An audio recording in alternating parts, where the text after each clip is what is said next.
ಸಂಕ್ರಾಂತಿ ಬಂತು ಮನಸ್ಸಲ್ಲಿ ಮನಸ್ಸು ಬಿತ್ತೋ ಎಳ್ಳು ಬೆಲ್ಲ ತೀರಾಯಿತು ಕೊಟ್ಟು ತಗೋ ಮಾತಾಯಿತು ಮುತ್ತಾಯಿತು ಮೊತ್ತಾಯಿತು ಮೈಯಲ್ಲಿ ಏರುತ್ತಿದೆ ಮಮಥನ ಹಬ್ಬುಗಳು. ಒಬ್ಬೊಬ್ರು ಮನೆಯಲ್ಲಿ ಜಾಗ ಇರೋದಿಲ್ಲ ಮಾಡೋದಿಕ್ಕೆ, ಅವರ ಹಳ್ಳಿಯಲ್ಲಿ ನೋಡಿರ್ತಾರೆ, ಅವರ ಅಜ್ಜಿ ಮನೆಯಲ್ಲಿ ನೋಡಿರ್ತಾರೆ, ಅದೆಲ್ಲ ಸ್ವಲ್ಪ ನೆನಪು ಬರ್ತದೆ. ಮಕ್ಕಳನ್ನ ಕರ್ಕೊಂಡ್ಬಂದು ಅದನ್ನ ತೋರಿಸಿ ಅವ್ರನ್ನ ಆಟ ಆಡಿಸಿ ಫೋಟೋ ತಗೊಂಡು ಅಪ್ಲೋಡ್ ಮಾಡಿ ಇದೆಲ್ಲ ತುಂಬಾನೇ ನಡೆದಿತ್ತು ಲಾಸ್ಟ್ ಇಯರ್. ಸೊ ಸುಮಾರು ಜನ ಹೇಳ್ದಂಗೆ ಬೈ ಡಿಮ್ಯಾಂಡ್ ಈ ಸತಿ ಮಾಡ್ತಾ ಇರೋದು. ನಾವು ತುಂಬಾ ಜನ ಕೇಳಿ ಕೇಳಿ ಕೇಳಿ ಯಾವತ್ತು ಸುಗ್ಗಿ ಹುಗ್ಗಿ ಅಂತ ಕೇಳಿ ಈ ಸತಿ ನಮ್ಮ ಏರಿಯಾ ನಿವಾಸಿಗಳಿಗೆ ಫೋಕ್ ಡಾನ್ಸ್ ಜನಪದ ನೃತ್ಯ ಕಾಂಪಿಟಿಷನ್ ನಡೆಸ್ತಾ ಇದ್ದೀವಿ. ಇದು ನಮ್ಮ ಏರಿಯಾದಲ್ಲಿ ನಮ್ಮ ಕ್ಷೇತ್ರದಲ್ಲಿ ಪ್ರತಿ ವರ್ಷ ನಡೆಸ್ತೀವಿ ತುಂಬಾ ಗ್ರ್ಯಾಂಡ್ ಆಗಿ. ಪರ್ಫಾರ್ಮೆನ್ಸ್ ನಮ್ಮ ರಘು ದೀಕ್ಷಿತ್ ಪ್ರಾಜೆಕ್ಟ್, ನಮ್ಮ ಬೆಂಗಳೂರಿನವರೇ, ಕನ್ನಡ ಮೋಸ್ಟ್ಲಿ ಜಾನಪದ ಗಾಯನ ಅವರು ಮಾಡೋದು. ಅವರು ಮತ್ತೆ ಅವರ ತಂಡದವರು ತುಂಬಾ ಪಾಪ್ಯುಲರ್ ಆಗಿ ಕನ್ನಡ ಸಾಂಗ್ಸ್, ನಮ್ಮ ಭಾಷೆಯ ಮತ್ತೆ ನಮ್ಮ ಹಳೆಯ ಜಾನಪದ ಸಾಂಗ್ಸ್ನ ಒಂದು ವ್ಯತ್ಯಾಸವಾಗಿ ಬೀಟ್ ಕೊಟ್ಟು ಅವರು ಪರ್ಫಾರ್ಮ್ ಮಾಡ್ತಾರೆ. ಸೊ ಆ ಒಂದು ಪರ್ಫಾರ್ಮೆನ್ಸು ಒಂದು 6 ಗಂಟೆಯಿಂದ 8 ಗಂಟೆ ತನಕ ಇರ್ತದೆ. ಸೊ ಇಡೀ ದಿನ ಒಂದು ಸಂಕ್ರಾಂತಿ ಸಂಭ್ರಮ ಅಂತ ಮಾಡ್ತಾ ಇರೋದು. ಸೊ ಮೋಸ್ಟ್ ಇಂಪಾರ್ಟೆಂಟ್ಲಿ ನಮ್ಮ ಬ್ಯಾಟರಾಯನಪುರ ನಿವಾಸಿಗಳೆಲ್ಲ ಬರಬೇಕು. ಬಟ್ ಅದರ ಜೊತೆಗೆ ಬೆಂಗಳೂರಲ್ಲಿ ಯಾರಿದ್ದಾರೋ ಹಳ್ಳಿ ಮತ್ತೆ ಒಂದು ಹಬ್ಬದ ವಾತಾವರಣ ನಿಮ್ಮ ಮಕ್ಕಳಿಗೆ ತೋರಿಸ್ಬೇಕು, ಪ್ರದರ್ಶನ ಮಾಡಬೇಕು ಅಂದರೆ ಖಂಡಿತ ಬರ್ಬೋದು ಅಂತ ಕೇಳ್ಕೊತಾ ಇದ್ದೀನಿ. 1.5 ದಿನ ಇದು ಒಂದು ಒಳ್ಳೆ ವಾತಾವರಣ ಕ್ರಿಯೇಟ್ ಆಗ್ತದೆ.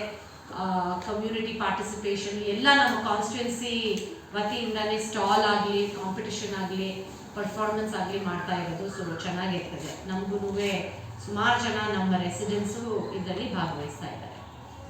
ಸೊ ಇದರಲ್ಲಿ ನಾವು ಮೋಸ್ಟ್ ಇಂಪಾರ್ಟೆಂಟ್ಲಿ ನಮ್ಮ ಪಕ್ಷದವರು, ಕಾಂಗ್ರೆಸ್ ಪಕ್ಷದಿಂದ ಮತ್ತೆ ಕೃಷ್ಣ ಬೈರೇಗೌಡರ ಕಡೆಯಿಂದ ನಾವು ಮಾಡ್ತಾ ಇರೋದು ಟೀಮ್ KBG ಅಂತ ನಮ್ಮ ತಂಡ ಇದೆ.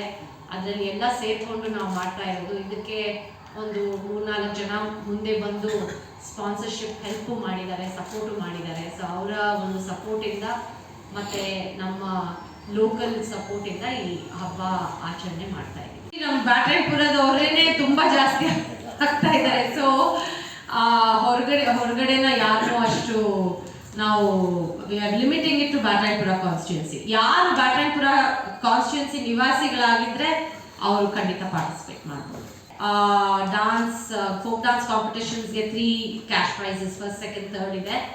ಆಮೇಲೆ ರಂಗೋಲಿಗೆ 5 ಪ್ರೈಸ್ ಕೊಡ್ತಾ ಇದ್ದೀವಿ. ಡ್ರಾಯಿಂಗ್ಗೂ 5 ಪ್ರೈಸ್ ಕೊಡ್ತಾ ಇದ್ದೀವಿ. 5 ಪ್ರೈಸಸ್ ಪ್ಲಸ್ 5 ಪ್ರೈಸಸ್.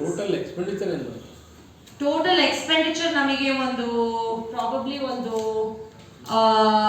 25 lakhs ಆಗ್ಬೋದು ಇದಕ್ಕೆ. ಆದಷ್ಟು ನಾವು ಹಳ್ಳಿ ಆರ್ಗ್ಯಾನಿಕ್ ಮಿಲ್ಲೆಟ್ ಆ ಥರ ಒಂದು ಅಂಗಡಿಗಳನ್ನ ನಾವು ಇಡ್ತಾ ಇರೋದು ಸ್ಟಾಲ್ಸ್ ಅಲ್ಲಿ. ಜಾಸ್ತಿ ಕಮರ್ಷಿಯಲ್ ಆಗಿ ಇಡ್ತಾ ಇಲ್ಲ. ಸೊ ಸುಮಾರು ಸಾವಯವ ಕೃಷಿ ತರಕಾರಿಗಳಾಗಲಿ, ಮಿಲ್ಲೆಟ್ ಆಗಲಿ ಅಂತ ಅಂಗಡಿಗಳು ಬರ್ತಾ ಇದೆ. ಅದರ ಜೊತೆಗೆ ಕಾಟೇಜ್ ಇಂಡಸ್ಟ್ರೀಸ್, ಸುಮಾರು ಜನ ಮಹಿಳೆಯರು ಅವರವರ ಸ್ಟಾಲ್ ಇಡ್ತಾ ಇದ್ದಾರೆ. ಪಾಟರಿ ಸ್ಟಾಲ್ ಇದೆ, ಮತ್ತೆ ಇದು ಏನದು ಇನ್ನೊಂದು ಬಾಸ್ಕೆಟ್ ವೀವಿಂಗ್ ಸ್ಟಾಲ್ ಇದೆ, ಆ ಥರ. ಸೊ ಮೋಸ್ಟ್ಲಿ ಎಲ್ಲ ನಮಗೆ ಆರ್ಟ್ಸ್ ಆ್ಯಂಡ್ ಕ್ರಾಫ್ಟ್ಸ್ ಮಡಿಕೆ ಸ್ಟಾಲ್ ಇದೆ, ಆ ಥರ. ಅಲ್ಲಿ ಸ್ವಲ್ಪ ಒಂದು 10-15 ಸ್ಟಾಲು ಕರ್ನಾಟಕ, ಪ್ಯಾನ್ ಕರ್ನಾಟಕ ಯಾವ್ದಿಟ್ಟಿದ್ರು, ಬಿದ್ರಿ ಮತ್ತೆ ಲಂಬಾಣಿ ಆರ್ಟ್, ಆ ಥರ ಸ್ವಲ್ಪ ಕರ್ನಾಟಕದ ಒಂದು ಆರ್ಟ್ ಆ್ಯಂಡ್ ಕಲ್ಚರ್ ಪ್ರದರ್ಶನ ಮಾಡೋರು ಬರ್ತಾ ಇದ್ದಾರೆ. ಅದರ ಜೊತೆಗೆ ಮಂಡ್ಯದವರು ಬೆಲ್ಲದ ಸ್ಟಾಲ್ ಇಡ್ತಾ ಇದ್ದಾರೆ. ಮೊನ್ನೆ ಸಾವಯವ ಮಿಲ್ಲೆಟ್ ಮೇಳ ಆಗಿದ್ದಾಗ ಅಲ್ಲಿಂದ ಒಂದು 2-3 ಜನ ಕೇಳಿದ್ರು. ಧರ್ಮಸ್ಥಳ ಸೆಲ್ಫ್ ಹೆಲ್ಪ್ ಗ್ರೂಪ್ಸ್ ಅವರು ಲೇಡೀಸ್ ಪ್ರಿಪೇರ್ ಮಾಡಿರೋ ಹಪ್ಪಳ ಅಂಥದ್ದು, ಅವರು ಧರ್ಮಸ್ಥಳದ ಸೆಲ್ಫ್ ಹೆಲ್ಪ್ ಗ್ರೂಪ್ ಆ ಥರ ಅವಕಾಶ ಕೊಡ್ತಾ ಇದ್ದಾರೆ.